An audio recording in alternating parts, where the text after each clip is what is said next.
Good afternoon, everyone. I'm so glad so many of you are here today. I'm very happy to have Dr. Nihar Patra here today from India. He is the head librarian from the Indian Institute of Science, Education and Research. Uh, and he's here actually for the AL annual conference, where he's also going to present a paper.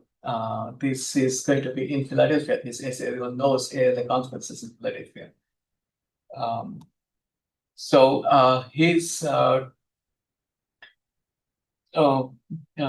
currently heading the Central Library of the Indian Institute of Science Education and Research (IISER) in Berhampur. It is established by the Ministry of Education, Government of India. With a rich professional background, he has served as the university librarian at prestigious institutions like Manipur Central University, Imphal, and Nalanda International University, Rajgir. And Dr. Patra has also contributed his expertise to organizations, including National Institute of Food Technology and Entrepreneurship Management. So without taking much time, I am going to invite Nihar for his talk today on making knowledge inclusive and equitable, redefining the roles of academic libraries in India. Thank you so much, Nihar. Welcome.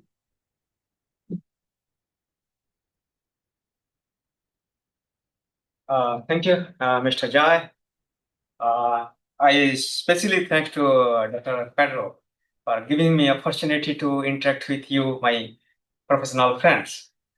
So in India, we before start this any events or any occasions, so we normally recite the peace mantra.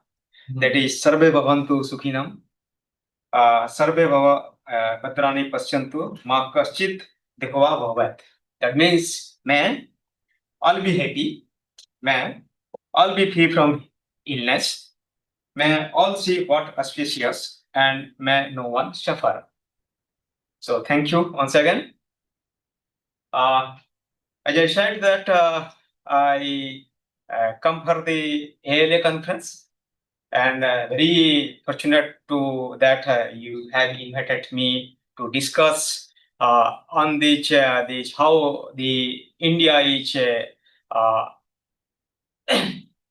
doing Indian economics libraries are doing on this the archives of the different traditional repositories and the engaging with these the different social activities for the underprivileged communities. I bring with me over 25 years of experience on the library professionals, and set up the three state-of-the-art library from scratch. Like I have worked with the Nalanda International Universities. It is a very old university, but few decades, millions. This Nalanda University was destroyed by this Bhaktiar Khilji, the kings. Now this has been revived in as a new Nalanda. I work with this National Institute of Food Technology, Entrepreneurship Management, and Jackalapuat University Library and other libraries. Wherever I have worked for these social communities. But in India, normally the academic libraries, they are serving for their own users, the students, faculty, and the research scholars. Whereas apart from this, our users, the academic users, I normally prefer to involve with some underprivileged, the social activities, for these underprivileged communities. That I would like to share my experience. I will share with you. So as I said that this IJARS Indians, I'm working right now.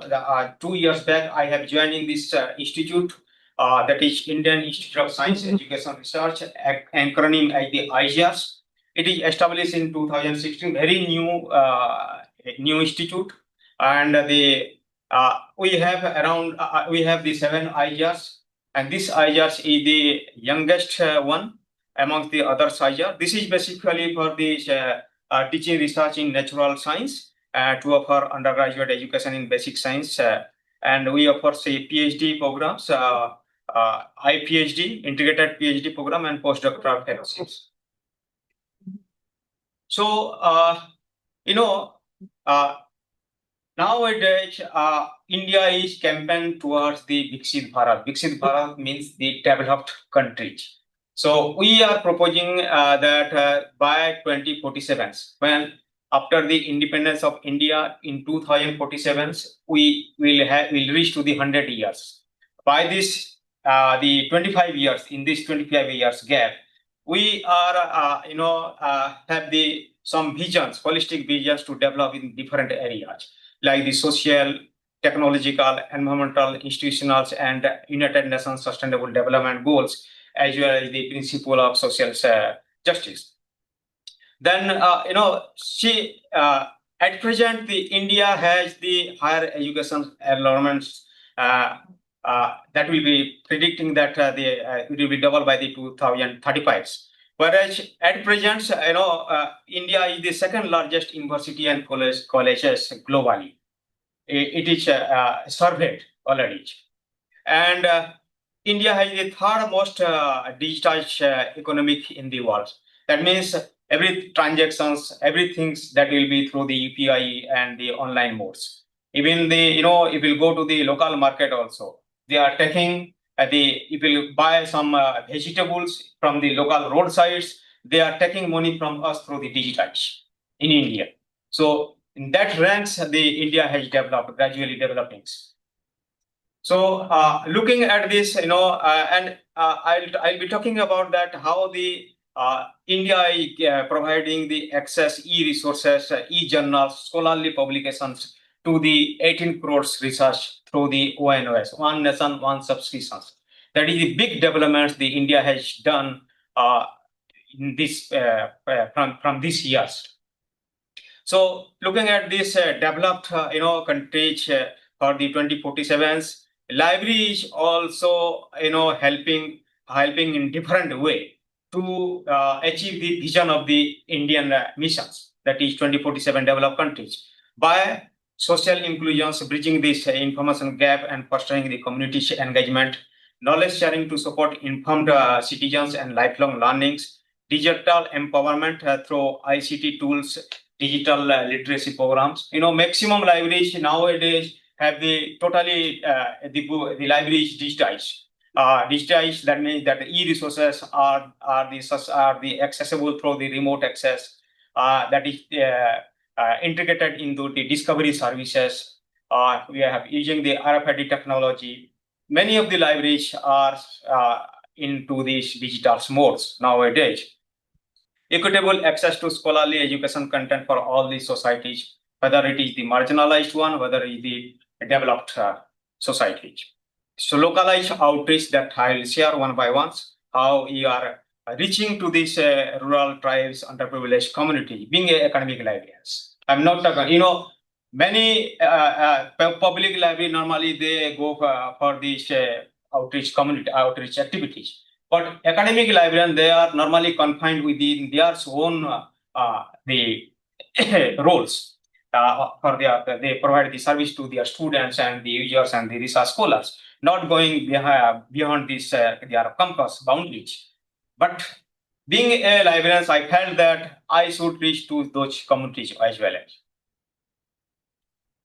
So as I said that the visions of this, India is that if we are strong economies, by 2047, we would like to, we are planning to reach $30 trillion and world-class educational literacy, that should be 100%, starting from the rural area to the urban areas.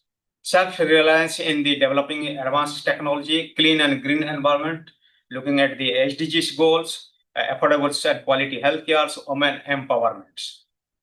So these are the areas, these are the things that we have the visions, and library is also supporting with these visions of the India.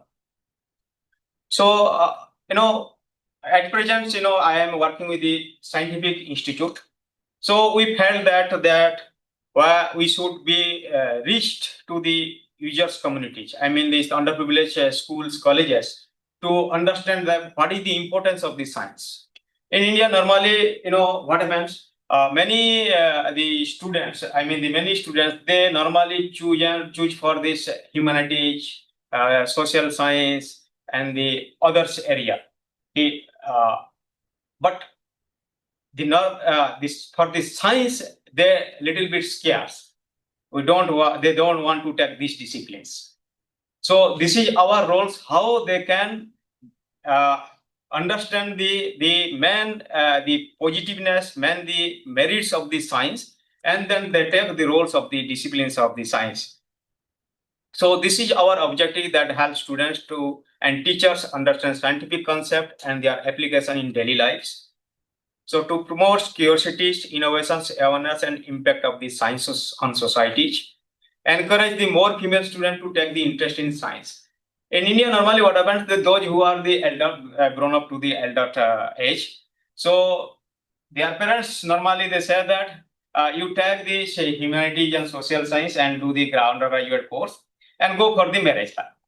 Okay, don't go for the for this. You can for this any in the service sectors.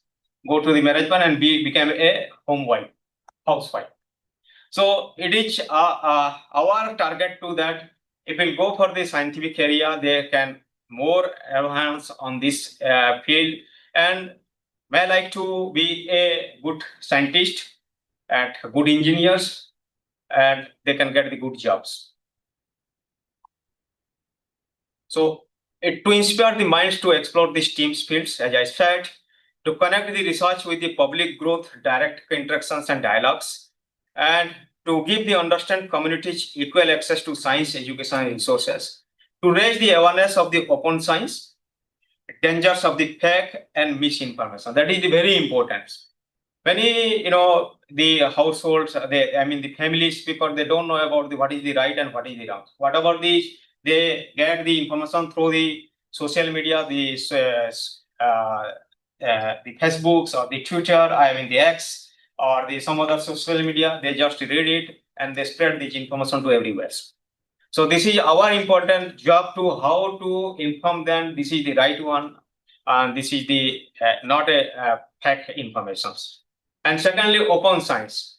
Many schools, colleges, they do not understand about the open science, the rules, the school children.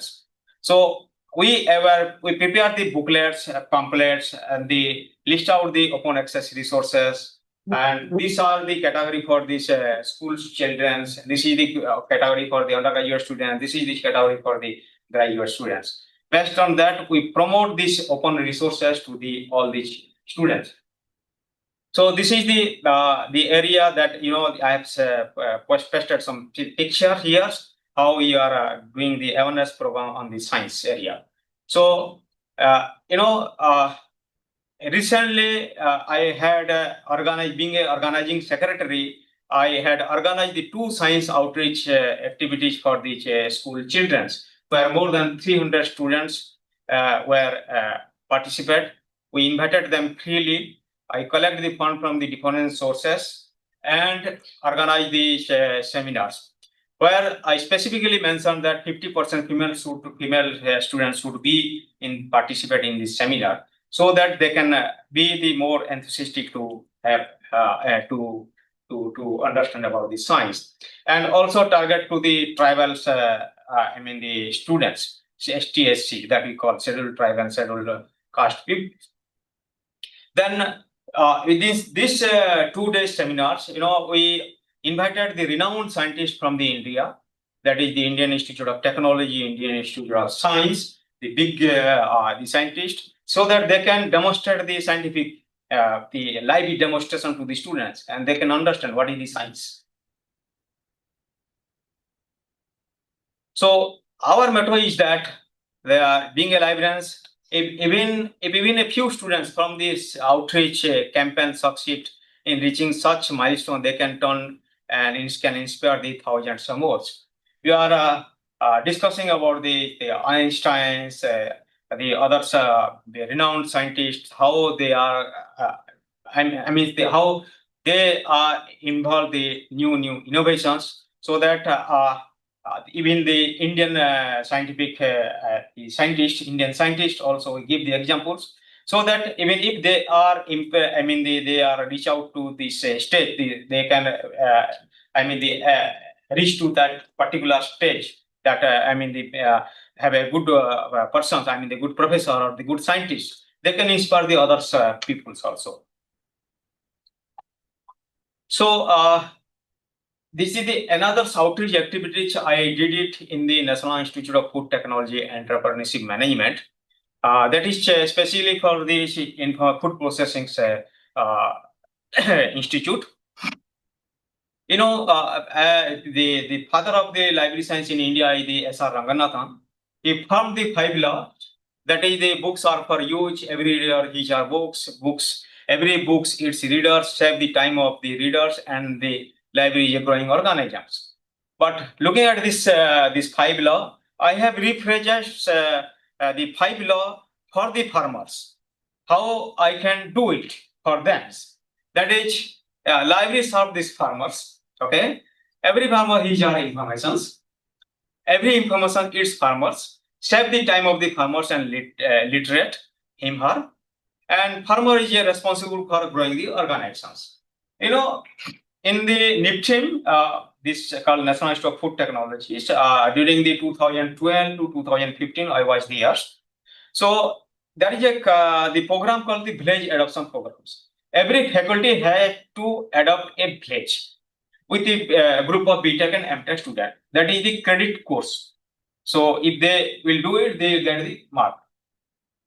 It is mandatory for the faculty, not for the librarians. But I visited my director, my vice chancellors. I said that I will also adopt a village with the students. He told me initially that why you are the librarians, you have to look at your libraries. Why you will go into this? Why you do for this faculty activities? Some faculty may not happy. Normally, there is some difference in between the librarians and faculty members in India. Okay, then I convinced properly. So if you add in these programs, you can adding the one more village and giving literate to the other farmers. So accordingly, he convinced and he said that okay, you can go. So I adopted a village. The story I'll share that 3 years I nurtured this village, and in that institute at present 90 villages across the 22 states has been adopted through these programs. As a mentors, I said that I convinced the vice chancellors and adopt a village that is called Latur in the state of Odisha.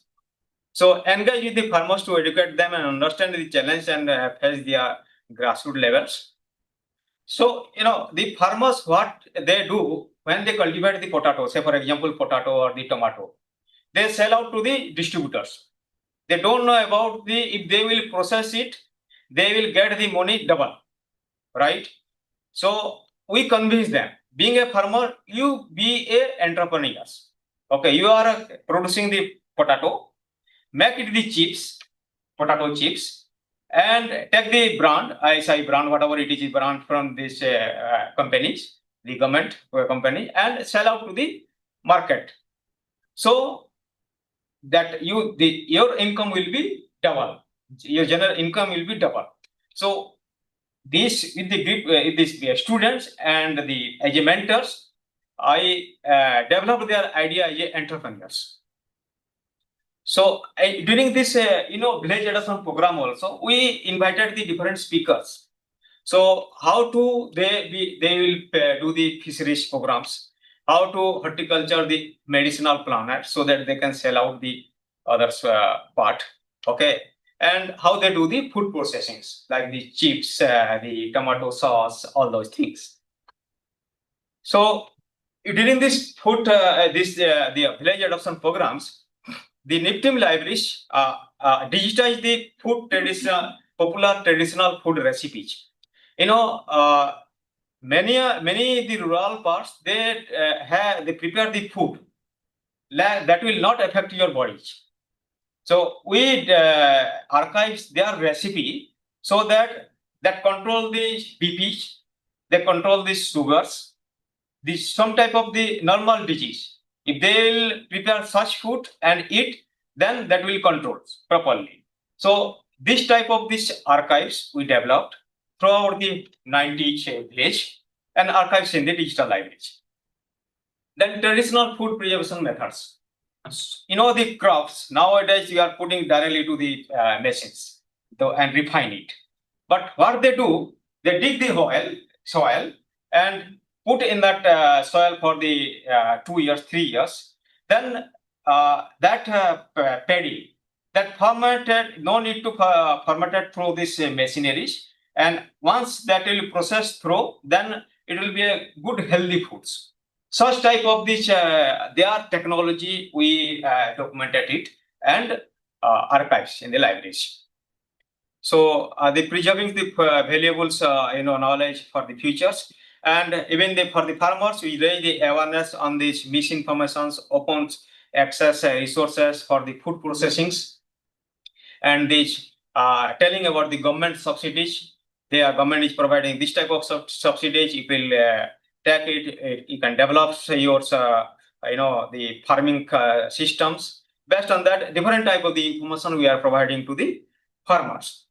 So finally, after the 3 years of adoptions, I set up a small libraries in that village, taking the books from the asking the request from the different publishers and some other agency. So develop the small library for them also.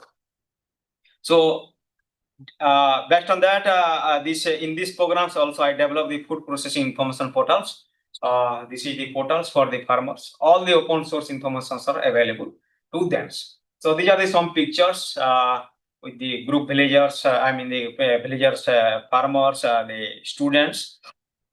I've captured here. And apart from this, my associate organizations, one university in India, that is Osaka University, they have also developed this program, that is the mobile library, where they have taken the funds from this world readers and developed the bus into these libraries.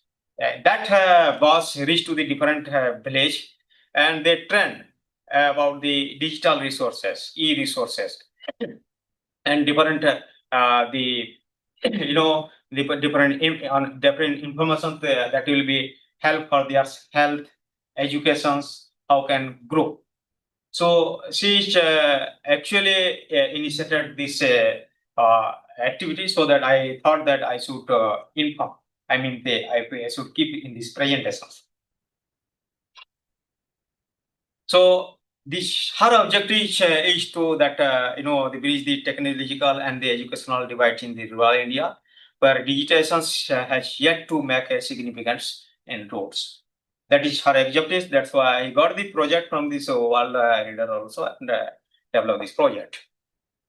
As I said that we have done a lot of these activities, outreach activities. What is my outcomes? So I will say that during the village adoption programs, 10 farmers became a big entrepreneurs.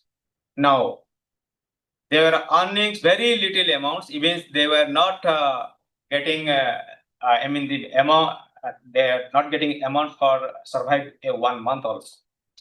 These farmers are becoming great entrepreneurs, more than 10 farmers. They are doing the fisheries, cultivation of the fisheries, the potato chips and the tomato sauce, and they became the good entrepreneurs. So in the the IR, the students, especially females, were attracting this towards taking the science streams after conducting several science outreach program of the underprivileged communities. I'll say for taking the admissions, we conduct the IR admission test. This time, just 2 months back, we conducted that test, admission test. I was also took this conduct the one center for the admissions. I observed that out of in that centers around 300 students were sitting there to take their test. Out of the 300s, only 4 candidates were the boys, and the rest were the females. So this type of these motivations now, after doing the such activities, the females are interesting towards the science streams. Then students gain insight in advanced scientific laboratories and their societal impacts, which help them to define their career goals. Initially, many students, teachers lack awareness of open source, open access resources. However, they are now actively utilizing these resources in their academic and teaching practices. The Osaka University's mobile library that helps several rural children to make them literate and also equips them with the skills and knowledge needed to succeed in an increasingly digital world. So these are these really outcomes we knew after doing such activities.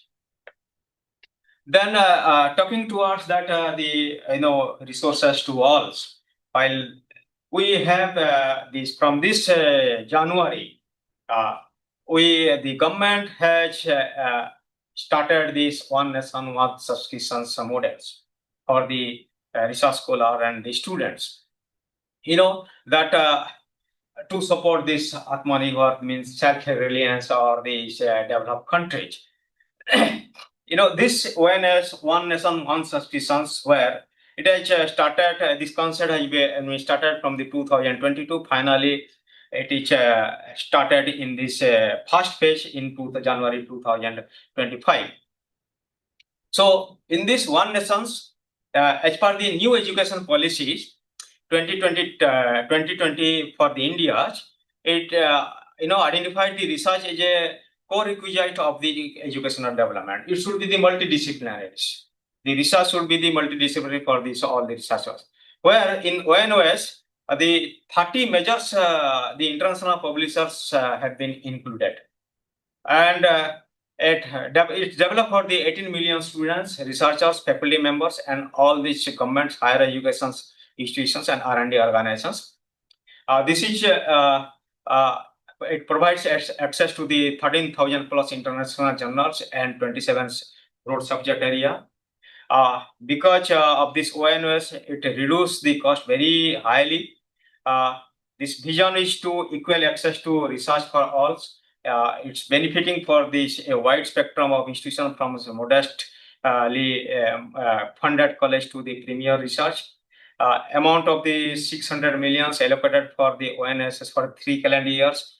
It's have unified the portals where all the users, the more than the 6,000 institutions can access through this portal. The Infinite is a center of the government of India. They have coordinate to access, coordinate to develop this ONOS. The beauty of this ONOS is that the government has funded, Indian government has funded all this amount for this ONOS. And the challenging part is that the 30 publishers, all the 30 publishers, they have negotiated with, interact with this 30 publisher and come together into the one platforms. And through this one platforms, all these colleges, whether it is small colleges or the big colleges, big institutions, big universities, they are getting access to these 13,000 journals from these publishers, 30 publishers. And recently, I had a conference with the Elsewheres. All these Elsewhere products are also included in this year. They are talking about the AI, how to integrate the AI in their databases. So, since many users from the rural, the small colleges, they do not know about the use of the AI in the research articles. It was discussed in that meetings. It was held in the Goa recently 1 week back. So how this AI will be integrated into the all 30 publishers. Okay. So since Elsewhere is using the AI for their Science Direct or their Scopus, they are not using the AI for the other publishers. The other publishers also gradually they are developing these AI versions. But we are discussing, our libraries community are discussing how we can integrate the AI into the all the 30 publishers, where they all these users, I mean the the big college, big institutions, they know this using the AI and the deep search engines and the other advanced search techniques. But the smaller college library, they do not know. If we integrated the AI into the all the 30 publishers, so it will be easy for them to get the resources immediately. So that is, we are working together. So all these librarians are discussing our working together immediately how we can implement the AI into 30 publishers. So these are the institutions that the Institute of National Importance, the university, state university, public universities, central universities, IGC, deemed universities, colleges, institutions under the ministry and departments, all these 6,380 users, I mean the 80 institutions are getting access freely to these 30 from the 30 publishers without paying any fee, freely. That is supported by the government of India. So, what is the benefits for the India by allocating such type of funds, such big amount for these resources? Because the students, researchers, they award the 6,500 institutions benefit from this without paying any amount. The promoters, they promote the research culture all over India, encourage core as well as the interdisciplinary research, because these publishers are not only from the one subject area, it is the many subject area, so that they can do the interdisciplinary research, bridge the gaps between the rurals and urbans. So these models advance such output and improves education. And India would like to showcase the strengths on the position on the research-driven nations. For the global implications, it is yes, India became the model for the equitable access to scientific knowledge. I hope some other country also develop such type of models. I don't know exactly, but I heard that. The ONS fostered the international collaboration and research and innovations. If they know each other by so by accessing the free journal, free resources, and they understand they understand the authors who are the good researcher in which area. Accordingly, they can collaborate globally. So bring changes in publishing landscapes by inspiring the subscription model and the adoption of the open access. Your prime objective is also to how to publish the research in the open access. This model also the government of India is planning by paying the article processing charges for these researchers, the authors. So that also government is going to support for the APC charges, so that they can publish in the open access journals. And this is talking towards that one nation, one subscription, how India is supporting. When I was in the Nalanda International University also, in that university, I started a project called that Common Archival Resource Centers. In that university, 18 participating countries are developing, participating are helping to support this, run these universities. So I thought that I should develop a archives for all the participating countries. If we'll talk about the Nalanda International University, in the long back, 15 to 5 to 12th centuries, it was a global university higher education in philosophy, medicines, mathematics, Buddhism, attracting scholars from the China, Korea, southern parts. Okay, but in ancient, this university was destroyed by the 1993 by the Bakhtiar Khilji, a Turkic military general of the Delhi Sultanate. So, based on that concept, in 2010, the government said that we should revive these universities by supporting the 18 countries. So now it has started, and as I said that when I proposed that Common Archival Resource Centers for the 17 participating countries, Ministry of External Affairs also approved it. Based on that, this archive has been preserving the different archives for the 18 participating countries. So apart from this Nalanda University, also I have also worked with the northeast part of the India. That is the very underdeveloped. You can say that the remote part of this area. It consists of the 8 states. That is called the Seven Sister. That is Arunachal Pradesh, Assam, Manipur, Meghalaya, Mizoram, and Tripura. And the Sikkim that is called that we call as the brothers state. These states of India are often viewed as less developed compared to the other regions, primarily due to the geographical challenges, historical isolation, infrastructure deficiency. However, despite these obstacles, Northeast regions has a significant development and the potential across these various sectors. This area, this area where I'm highlighting, these are the mainly developed, well connected with the roads and everything. But this part is the northeast state, this is not developed because we don't have good communications there. But from this Bihar state to, this Bihar state to, I fly to this northeast and try to understand their cultures, histories, how they are. I work with the Manipur Central University that is also established by the government of India. It is a 40 years old library. Nothing was developed that times when I joined. And there is no rules regulation, though no automations. So within 2 years, that library became one of the best library in Northeast India. I implemented every latest technology, discovery service, RFID, remote logins, remote access, whatever it is, maximum things I have developed, not like this, not the advanced robotic system, but little bit it was well automated. So I thought that in that university I should start the archives of the Northeast discovery, all these 7 states. So how you can do it? I proposed a plans and it was the administration approved it. Then started these archives of this 8 all these states.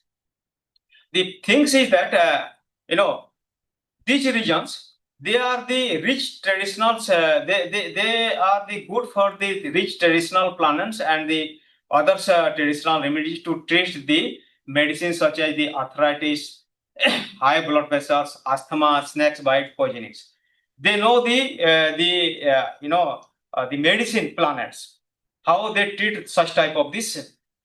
Then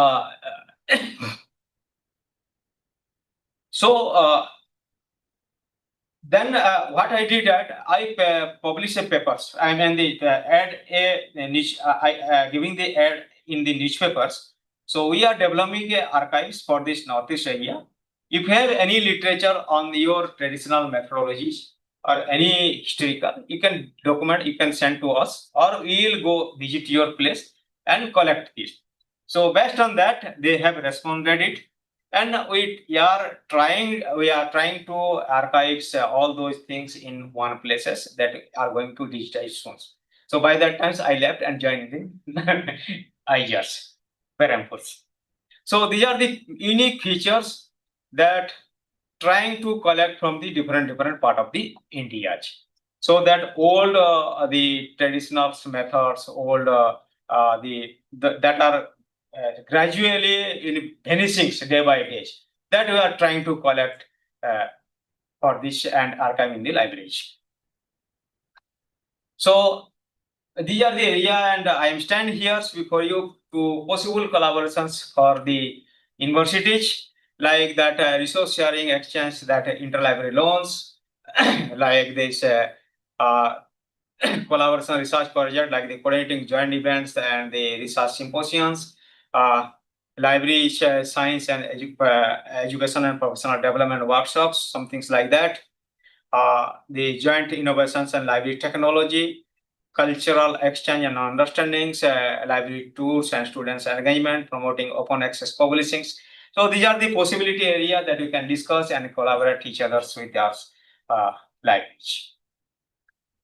So conclusions, my last slide is that from this different impactful outreach initiative, It explored how academic libraries in India became the catalyst for the inclusive knowledge and disseminations and cultural preservations.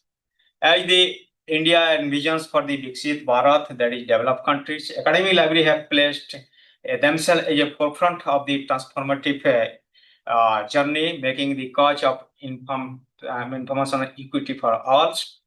Academic libraries have transcended traditional roles and actively participate in national development goals, cultural sustainability, digital inclusions. So by redefining their roles and embrace outreach programs, inclusive practice, library can ensure that no learner is left behind and that knowledge became not a privilege but a right accessible to everyone. This is our motto. Based on that, we are going ahead to these outreach activities. Thank you. This is two books on the electronic resources I have published with these Elsewheres and the IGI Globals. Basically, I have done my PhD on ERM, Electronic Resource Management. Thank you very much. Thank you. Thank you so much, Nihar, for your extremely insightful presentation. We learned so much today that I didn't know about. And we just earlier today, I checked, we have access to all these books to our libraries. Oh, that's great. So we have subscription to IGI and we have access to this book and also the chapters. And what you have shown to us today is something unique things that India is working on, especially the OS, One Nation, One Subscription. Just imagine 6,300 universities across India are able to access journal articles from Elsewhere Science Direct or IEEE for free at no cost to the institutions. No cost to the institutions. And I think this is a tremendous boost to the research and education scene. And as they are saying, they want to increase the collaboration. The more knowledge and the research that comes out from there also increase the opportunities for international collaborations. Just today, there was, I don't know whether you heard about the NASA, which is US exploration for space, and ISRO, which is the Indian Space Research Organization. Their astronauts just landed on the space station earlier today. Yeah. So it was a NASA ISRO partnership, and one of the first Indian astronaut, Sudhanshu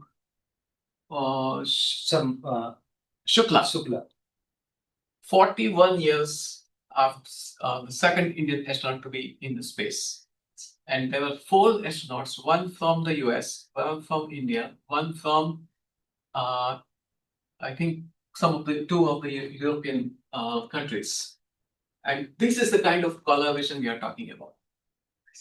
And I just wonder, Nihar, that it has been now 6 months since it is launched. Yeah. Have you have any insights into how that model is working? You know, when I was discussing in that events, the publication is almost double. The last 6 months publication, and after implementing this ONOS, the publication is almost double. True. So you should imagine within the 6 months, if these things has been achieved, what will be happen after the 1-2 years? But the citations and the other things. Good. So now the AI example you are talking, like Elsewhere is doing an AI experiment, some other publishers are not doing, and all these are on one platforms. So how is it going to work? Like Elsewhere doing AI, others are not doing AI. We will take the API from these different publishers and develop a small the software where all these the 30 publishers journals will be controlled by this AI. So that things is going on. That is in the progress. The discussion is on progress. So let's see what will happen. You have any other questions? Anyone on the Zoom have any questions? or you, anyone? I think Tom has. one. So the Elsevier AI and the Onus AI, how do you know that they won't conflict with each other when you try to get this resource? Because you know that I'm sorry, go ahead. Yeah. AI is nothing but the search engine, right? Within that database. So publisher may not, there will not, the objections, if it will ask for the API, right? You are searching their database manually. Mhm. Instead of searching manually, we'll search through the AI tools. Mhm. So once we'll say that we'll use the AI tools, they will be very happy that their resources will be utilized at a maximum level. So hopefully all the publisher will be agreed to come up with for the AI. So That's the problem, though. The publishers have to agree. that is. That's the hardest problem. Will they be able to do that, especially with this onus that's coming on? But it is. But we are trying Yeah. with the different examples. Okay. It will not provide, they will not allow us for the AI, then their resources may not be utilized properly. If that will not utilize, then the next year their subscription may be stopped. Because we normally continue the renewal process of this publisher based on the usage.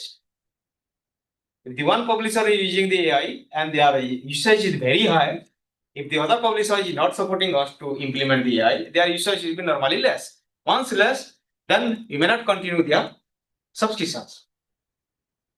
Makes sense. Makes sense, yeah. It's to their benefit if they get more access, like their stuff. Yeah. So that is very interesting. So another question that I have is now 6,800 universities institutions, they're all over India. Yeah. Some could be in a very area which are less developed, where people may not know English. Very less developed. Right. Yeah. So how are they going to access articles and they're not able to Well, understand English? Well, that is also the discussing more. But since every area, whether it is rural, village area or this urban area, they have the internet facilities. Okay, and they can use through the mobile. Since this has been all the resources are accessible through the remote access. Okay, so they can use it through their mobile or the tablet if they have, or else very few libraries have their desktop systems in their libraries. They can come to their library and use it. By that times, Government of India also proposing for the best infrastructure for the library to access those EEC resources. For the timings, they are using through the mobiles and they are simple. So they are able to use mobile Yeah. to access all this. Okay. InfilmNet. Yeah. So you have a mobile applications. No, that one portal I had shown that one. In that portals, it is listed all the publishers. If my college is in rural area, okay, I'll give the IP or I'll give the user ID password to these implement centers, those who are controlling.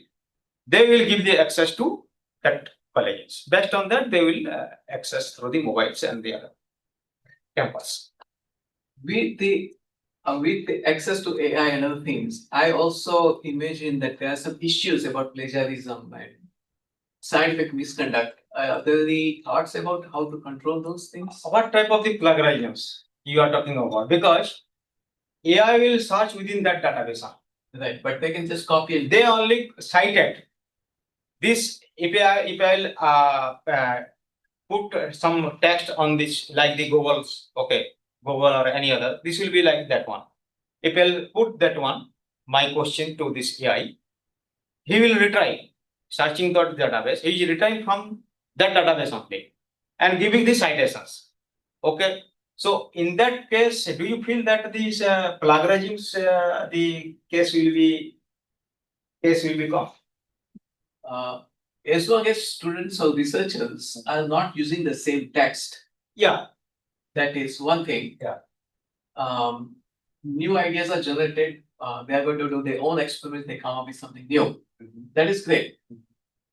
But what about those who are not able to understand what they are getting on the AI? Just because, as we know, some of those do not know it. The AI is only the guide you properly Mhm. because you have the billions of the articles there.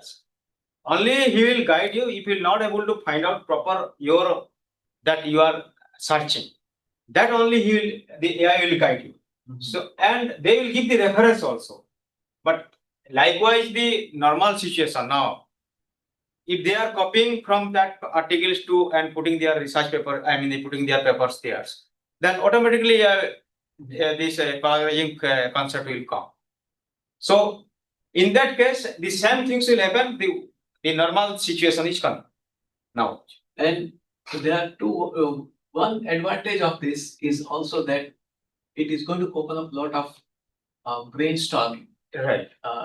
Students are going to create interaction, asking a lot of questions, and you are also generating how to create useful prompts because AI depends on how the relevant prompts you are developing that gives you the better information. True. So that is one thing. Yeah. And I also, with relation to ChatGPT and the free versions of AI tools, they are not going to get connected to Elsevier. The research scholarly research publications. Right. So Normally, they are taking through the Wikipedia and they do not know whether it is fake or the wrong information. Even when I was coming from the India to New York, I just put in the chat GPT how I will go from the JFK airport to this bus stop. So check out this, jot down this, this. Then finally, when I clarify with these physical stations, okay, then slightly it makes difference. So ChatGPT helped you. Yeah, ChatGPT helped me a lot. That's good. These are great things. So whereas AI within ONOS is going to direct students and researchers to a subscription-based content, which is not free. So that is the greatest advantage. But it's free for them. It's free for owners. Free for all. Free for all. Free for all ONOS. Yeah. That is we are getting. Within that, the purview, that circles, the ChatGPT will return the information. Yeah. So there will be no question for the fake or the misinformation, disinformation. And incidentally, I know the director of InflipNet, Devi Kamadali, who had worked with our CCI professor, Dr. Jane Greenberg. And a couple of years ago, they had this conference together. So there's a connection to InflipNet, which is hosting ONOS with Drexel as well. So that's very good to know. Okay. And So does any such type of models in US also? This type of ONOS model for which? Oh, you serious? Oh. So any for they have consortiums. Yeah, I was gonna say, I think the country, we're so much bigger, there's so many universities, but there are local consortiums. but they that- have to pay. Those who Yeah, are in the so- consortiums, whether it is big institute or the smaller one, they have to pay with the negotiated price. Each university within that consortium also has to pay. Yeah, we pay into it. So we belong to a few and can But- get different But agreements. the challenging part is what is the vision after 3 years if India is able to afford to do it or not? I don't have comment on that. Yeah, How do because people become a part of ONUS? Like how do It's you, totally, how do we get 6,281? it totally depends on the output of this research. Okay. If the research is good, But these institutions need to be recognized by India as a college university, is that right? Like who are the 6,380? it is mentioned, totally mentions. no, but in terms of their reputations, in terms of how good those universities are, or anyone is able to access that, or Now it is the institutions or the colleges that is coming under the government of India. Only we are providing to those institutes. In the second phase, the private institution also, that is those the who are next- those who are on the good rank, Okay. that will be provided for ONOS. So what was So- happening? So ONOS is not the end for these 3 years. It has started with the first phase. then continue with the second, third, fourth, likewise. But it has been reported in so many well-known journals also now. Like in Nature is Nature also. already have so many articles about it's, so we'll see how it goes, but something we learned from it. And one more question I had to ask you is when you are talking about Northeast region, which is not less developed, and I understand that that is the region with lots of mountains and Exactly. very That's why the difficult communication is very less. and how is it possible to even have internet access that high? So that is the big challenge that Northeast part is facing, because if you look at the map, the northern part is actually on the border with China. Very few, you can actually see the Chinese border. And if you go on the right, you will see Is that Bangladesh on that side? Bangladesh and all those places. But the mountainous regions is what is causing a lot of I challenge. faced a lot of challenges when I was working with theirs. When I conducted the workshop or seminars or any writing workshop skill for the onlines. So I was scared whether the current will go or the internet will down. So I was praying to God that for the timing still 2 hours, please don't cut the electricity or the internet. And that too, I was inviting the different speakers from all over the world. Now, couple of minutes I want to spend conversation on what kind of collaborative activities that we can say. I know you have listed some of them. There are some good ones there. But I would also like to hear those from on Zoom, and anyone, any questions the people in have on the online. Now, I had an anecdotal question, if no one's speaking online.